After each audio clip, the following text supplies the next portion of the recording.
Bem-vindos ao Sob o Olhar do Galo. Com fé, esperança e amor, mas principalmente amor, estamos iniciando mais um Sob o Olhar do Galo aqui na Cantagalo TV. O nosso canal do portal Cantagalo no YouTube, no Instagram e no Facebook. E hoje eu tenho aqui comigo o Dr. Felipe Barcelo Jimenez, procurador do Estado do Mato Grosso do Sul, mas que ele vai falar sobre um assunto muito importante que ele tem trabalhado já há anos, que é a questão do movimento sobre a contagem pública de votos. Doutor, eu gostaria que o senhor falasse um pouquinho sobre essa questão. Bom, eu queria deixar registrado que eu sou procurador de Estado e estou na advocacia pública há 30 anos e que é bom que as pessoas saibam disso, porque sendo um profissional do direito eu tenho base para tratar do assunto sob a perspectiva que eu proponho. Mas é um trabalho que eu faço como cidadão, não é uma atividade da minha função. Eu faço isso como a minha maneira de contribuir para a sociedade com o meu ofício. A proposta que nós temos, e eu digo nós porque é um grupo de voluntários ajudando, a proposta que nós temos, a gente carrega ela já há 12 anos, e é basicamente uma guerra cultural. Nós queremos que as pessoas olhem para a eleição, para o voto, para o processo de apuração da vontade majoritária, olhem com a luz da lei, com a compreensão de que a cidadania, os direitos políticos e a própria decisão do povo na escolha dos seus representantes, tudo isso é matéria do direito.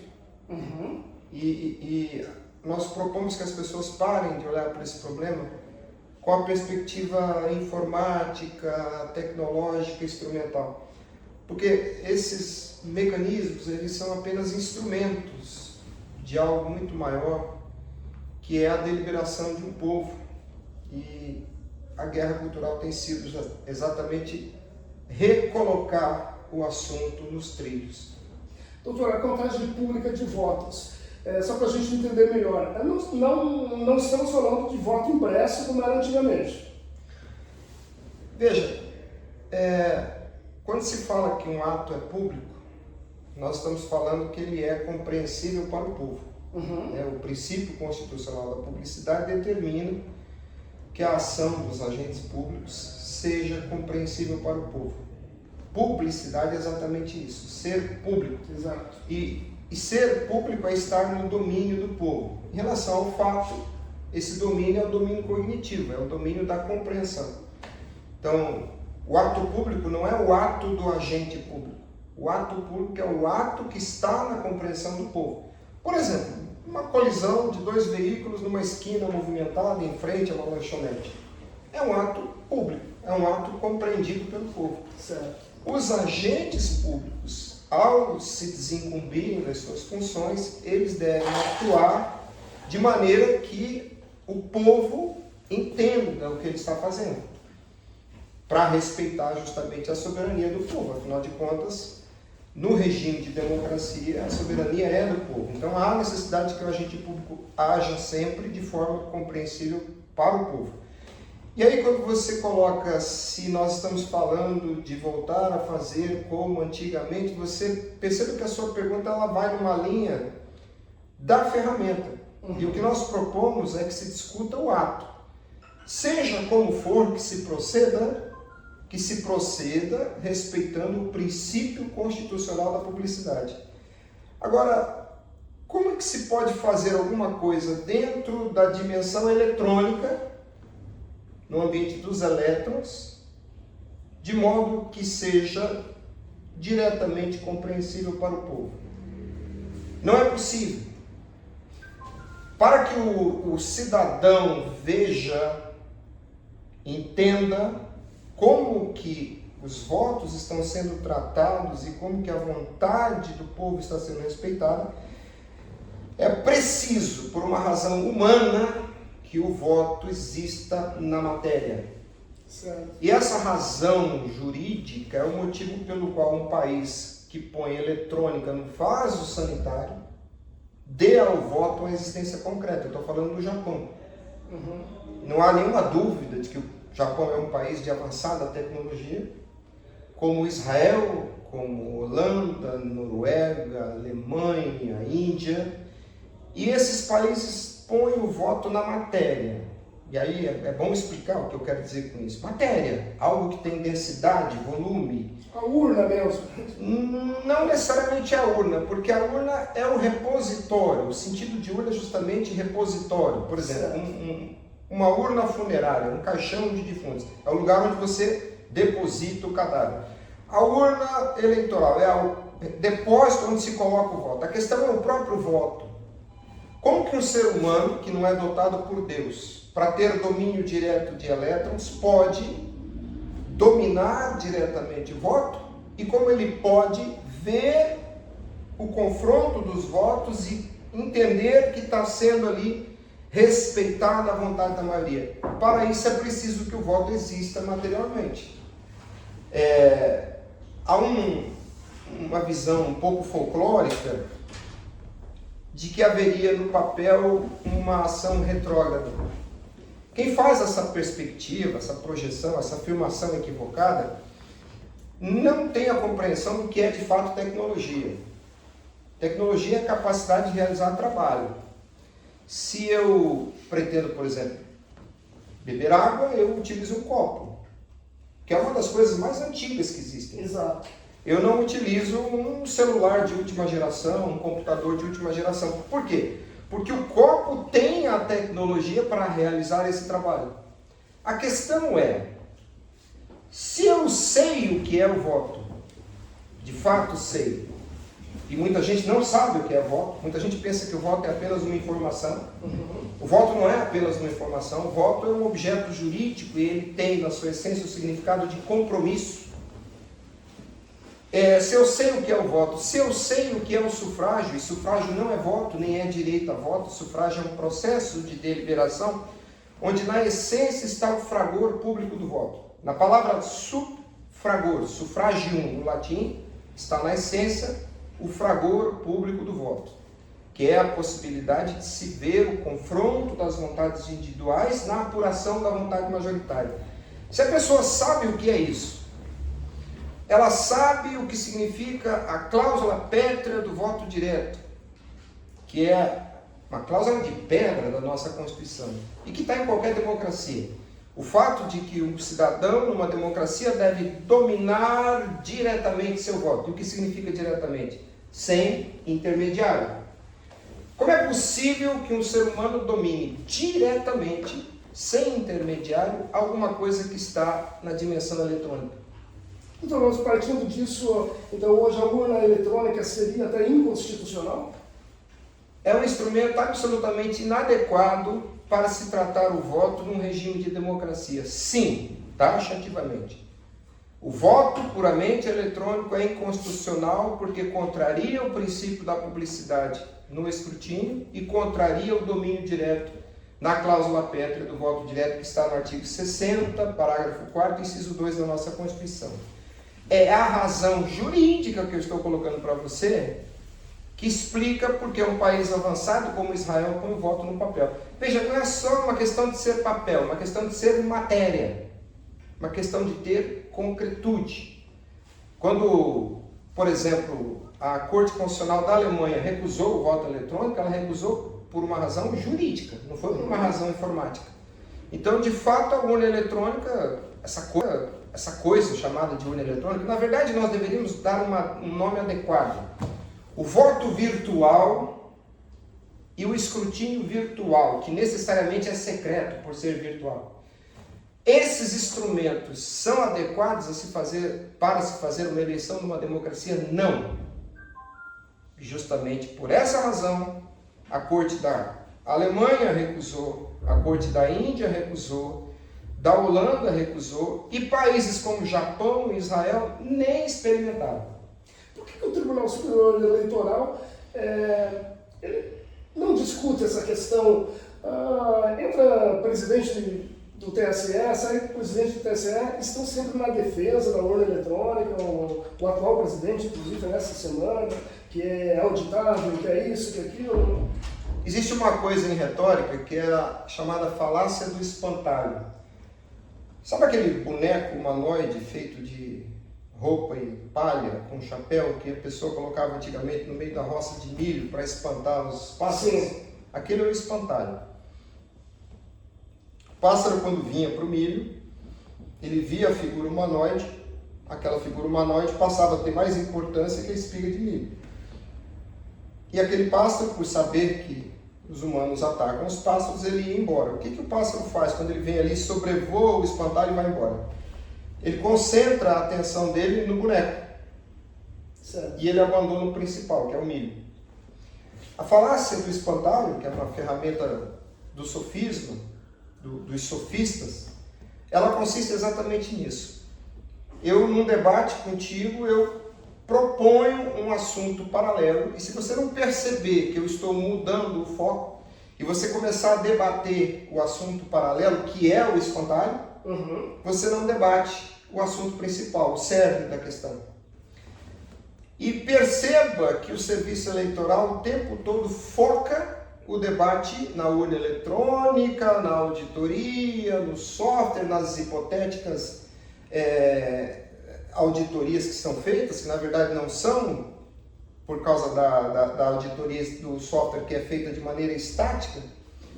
E nós, da nossa parte, população e os nossos líderes políticos, as pessoas que estão no legislativo, senadores, deputados, talvez por falta de entendimento, por falta de cuidado, ficam também debatendo o espantalho, discutindo código-fonte, discutindo auditoria, impressora, papel, e não discutem o que interessa, que é o direito cidadão de se ter domínio direto do voto. Não discutem a cláusula pétrea do voto direto, não discutem o princípio da publicidade, não discutem a natureza jurídica do escrutínio de votos. Talvez o que eu estou dizendo para você, você nunca tenha ouvido, eu tenho quase certeza de nunca ter ouvido isso da boca de nenhum senador, de nenhum deputado, nenhum líder político. Porque estão todos presos na falácia do espantalho. Quando, antes da escolha do instrumento, nós deveríamos saber qual é o trabalho a ser realizado com esses instrumentos. E o trabalho a ser realizado é o tal sufrágio universal, que muita gente também não sabe.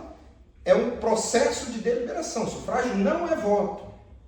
Na etimologia dessa palavra está muito claro que se trata de um processo de deliberação. A ausência do debate correto nos mantém presos num círculo infinito. E para os burocratas do poder eleitoral, é muito conveniente a preservação desse poder. Evidente que eles não vão mudar o foco. Então se trata de uma guerra cultural e é exatamente o que nós estamos tentando fazer, que as pessoas parem de discutir o objeto e passem a refletir sobre a sua cidadania. Entendi. Porque numa democracia o povo é soberano. O sentido de demos kratos, poder do povo, é justamente a soberania popular. E o artigo 14 da nossa Constituição diz que essa soberania popular tem dois instrumentos: o voto direto e o sufrágio universal. Está lá escrito no artigo 14 da Constituição. Você viu alguma vez algum senador, algum deputado discutindo o texto muito simples do artigo 14 da Constituição? Não, eles ficam discutindo computador, software. Doutor, agora como ampliar esse debate para que chegue à população, para que mais pessoas tenham conhecimento dessa parte aí, não dessa parte tecnológica, mas da legislação mesmo, dos direitos, né? O que você está fazendo agora? Nós estamos numa guerra cultural, e guerra cultural é guerra de conhecimento. É esse exercício de, primeiro, se desvencilhar das armadilhas, das falácias, e fazer um esforço de olhar para esse assunto à luz da lei. E não precisa ter uma faculdade de direito. Basta entender o significado do adjetivo direto, e isso é só língua portuguesa. Entender o que quer dizer público, também é outro adjetivo, basta entender. Como que um fato pode ser público? Como é que um fato que ocorre dentro de um processador, de um computador, pode ser de domínio público? Não é, evidentemente não é. O voto eletrônico, evidentemente, ele é indireto. Sabe por quê? O seu voto só existe, ele só ganha existência, porque entenda, seu voto é aquilo que será contado no final do dia. E o que é que se conta no final do dia? É a informação que está num arquivo digital chamado Registro Digital do Voto, RDV. Essa coisa que nasce lá no RDV você não tem acesso, porque você não tem acesso ao arquivo digital do voto. Exato. Portanto, você, cidadão brasileiro, eleitor, não tem acesso ao seu voto. É muito evidente que o seu voto é indireto, e a Constituição diz que o voto tem que ser direto. Então, nós vamos mudar esse quadro a partir do momento que mais pessoas entenderem isso, mudarem a chave do debate, pararem de discutir bobagens, como, por exemplo, a ocorrência de fraude. A equipe do Comando de Defesa Cibernética do Exército, atuando com Condeciber, atuando como entidade fiscalizadora em 2022, publicou um documento, que é acessível a qualquer um, onde eles dizem taxativamente: nós não sabemos o que o software faz com o voto. Se eles, profissionais de TI, não sabem o que se faz com o voto, como é que alguém pode fazer prognósticos sobre a eleição? Ninguém neste país há 30 anos sabe o que acontece com o voto. Não é uma questão de afirmar se houve ou não houve fraude, não é uma questão de estar neste ou naquele espectro político. A questão é, nós cidadãos brasileiros somos completamente alheios ao processo que decide o nosso destino. Esse é o ponto, esse é que deveria ser o debate. E quando a tal auditoria é feita, e esse é um aspecto que escapa de muitas pessoas, aliás, gente que se acha muito moderna, que acha bonito votar em computador, não sabe o que é uma auditoria dinâmica de um software. E a auditoria dinâmica é quando você põe o software para rodar, quando o processador do computador vai seguindo as linhas de comando, executando as fórmulas em vista das variáveis, encontrando o resultado e saltando entre as linhas do programa para entregar o trabalho a ser feito. O software eleitoral tem 18 milhões de linhas de programação. E sabe como que os auditores fazem fiscalização? Como? Desde 1996, de maneira estática. Como que se faz auditoria de software de maneira estática? Se você lê um documento que está à disposição de todo mundo, leia, o documento só tem 24 folhas, é fácil de ler. Está dito lá. Eles tiveram que entrar numa sala com papel e caneta. Para que papel e caneta? Para ler o comando, aplicar a fórmula no papel com as variáveis, encontrar o resultado e seguir para a próxima linha. Sabe quanto tempo um ser humano precisa para entender um software com 18 milhões de linhas, fazendo um exercício mental das fórmulas? Pelo menos um século. Uma vida toda. Então, entenda, nunca houve auditoria. Essas auditorias que falam, então, são falácias. É um teatro, porque na verdade ninguém sabe o que o software faz. É isso que está escrito no documento. 2 anos. Que os profissionais de informática, engenheiros de tecnologia da informação, escreveram um documento público. E é exatamente a mesma conclusão que os profissionais contratados pelo PSDB, naquela eleição entre Aécio e Dilma, é exatamente a mesma coisa que eles disseram. Agora, como é que é possível que um país continental com 200 milhões de pessoas, 150 milhões de eleitores, faça a eleição de 2 em 2 anos, onde absolutamente ninguém sabe o que acontece? Só os burocratas do serviço eleitoral, porque são eles que têm o domínio do software, eles fazem o exame dinâmico, porque eles rodam o software, eles escrevem o software. Então entenda, aquilo que é gerado no arquivo digital é produto do software que eles escrevem, e que ninguém sabe o que faz. Não sou eu que estou dizendo isso, são os profissionais do Comando de Defesa Cibernética do Brasil. A questão, ao invés de discutir papel, impressora, computador, se está online, não está online, a questão é, como é que nós aceitamos em 96 uma eleição onde a gente não vê nada? Porque o seu voto não é a imagem na telinha da urna. O seu voto não é o seu toque do dedo no plástico do botão. O seu voto hipotético é aquilo que é contado no final do dia. E essa coisa que é contada no final do dia Você não sabe, porque essa coisa nasce lá no arquivo eletrônico. Tudo dentro do computador. E nós estamos há 30 anos fazendo isso. E praticamente isolados, né? Porque outros países...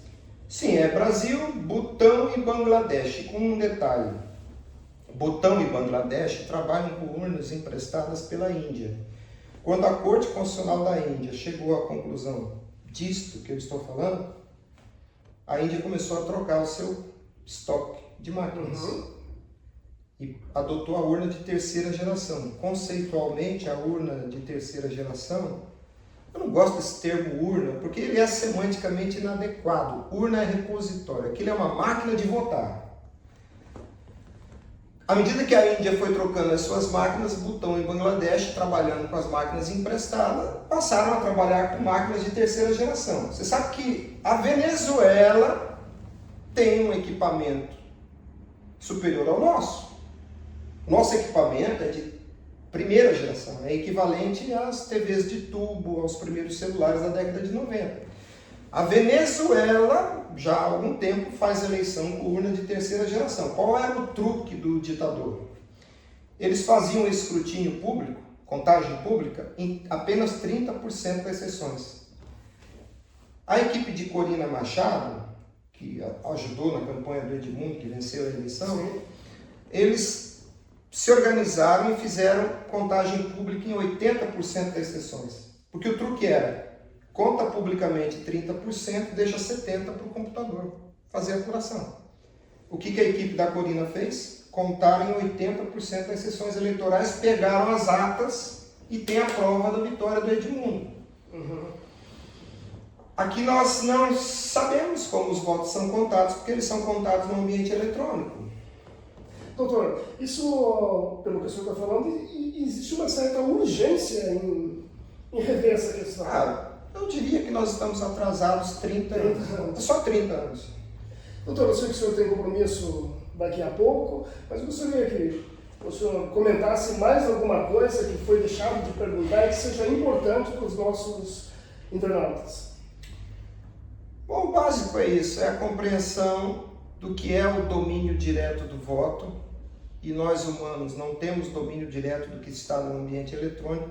Evidentemente, nós convivemos com muitos recursos e bens através da relação indireta. Por exemplo, o dinheiro eletrônico. Para mim é muito conveniente que a minha relação com o meu dinheiro seja indireta. Quando o primeiro ser humano deixou o dinheiro no primeiro banco do mundo, ele fez essa escolha. Eu quero ter a posse indireta do meu dinheiro. Porque para mim é conveniente que o meu dinheiro esteja numa posse indireta. Só que a relação bancária, ela é absolutamente diferente de uma relação de cidadania. A minha relação com o meu banco, ela é uma relação de direito privado, ela é uma relação consumerista, eu sou parte protegida pela lei. Há uma motivação financeira, de economia, de interesse econômico, de lucro, que faz com que o banco tenha todo o interesse do mundo em preservar a minha fé, porque é uma relação fiduciária. Mas é uma relação privada. Nas relações privadas nós podemos ter o elemento da fé. Só que numa relação de cidadania, não. Porque se a Constituição diz que eu sou soberano, eu, povo, um soberano não é obrigado a devotar a fé. Inclusive, fala-se muito em transparência, confiança, são termos que não cabem num regime de democracia. Você pode ler a Constituição do começo ao fim, você não vai encontrar a palavra transparência, você vai encontrar publicidade, domínio público. Você não vai encontrar confiança, fé. Sabe em que regime que a fé é requisito? No Irã, nos Emirados Árabes, nos países teocráticos.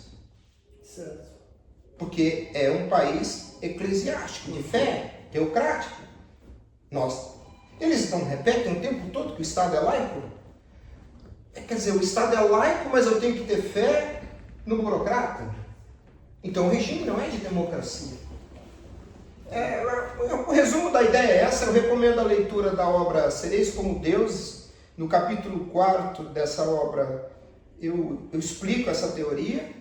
E recomendo a leitura do projeto de lei 943/2022, que nós aprovamos na CCJ da Câmara, e que, se houvesse apoio popular, teria ido ao plenário para a deliberação. Doutor, para a gente encerrar, como que as pessoas podem ter acesso aos Sereis como Deuses? É um livro que está disponível na internet, nas plataformas próprias, né? É só digitar no Google, Sereis como Deus.